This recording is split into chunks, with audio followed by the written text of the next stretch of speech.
Chronological Bible in a Year, day 129. We are back in the story of David. We see him expanding his empire, conquering enemy kingdoms. But what really stood out to me, and the thing I want to highlight, is not the way David conquered and treated the enemies around him, but the way he treated the family of some of the other enemies he had to face. Namely, the family of Saul. David called one of Saul's old family servants and said, "Is there anyone in the line of Saul who still lives?"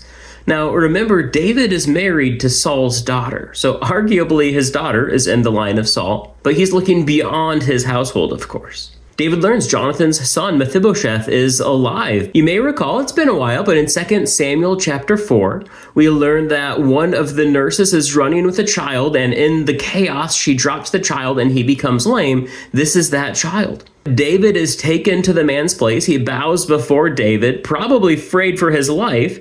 But then David is like, "I am returning to you all of your grandfather's fields." The son of Jonathan, the nephew of David, is restored to a place of honor. And not only so, he is now invited to dine at the family of the king. He sits at David's table. Can you imagine that today? Imagine if one of the world's political leaders was like, "I have had this guy trying to assassinate me from the previous regime for so long. Is there anyone in his family I can show kindness to?"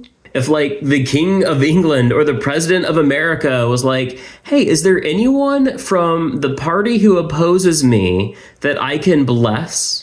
Like, David's heart here is so backwards because he's following God's heart at this time.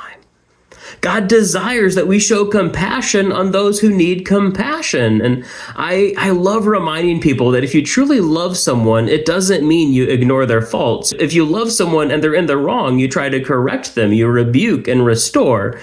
But this isn't a sin issue here. This is a man has been stripped of what belongs to his family. His family arguably could be considered traitors to the current throne, but the throne desires to bless him. So here's a question that I don't like asking myself, but I need to ask more. Who can I show kindness to today that doesn't deserve it, but arguably deserves my anger or ire instead? How can I love that person? How can I love the person I have no reason to love and every reason to dislike? Spend some time thinking about that day. Who could those people be in your life, and how can you show the love of God to them? We're jumping back into the Psalms tomorrow. I'm looking forward to it. But until then, God bless.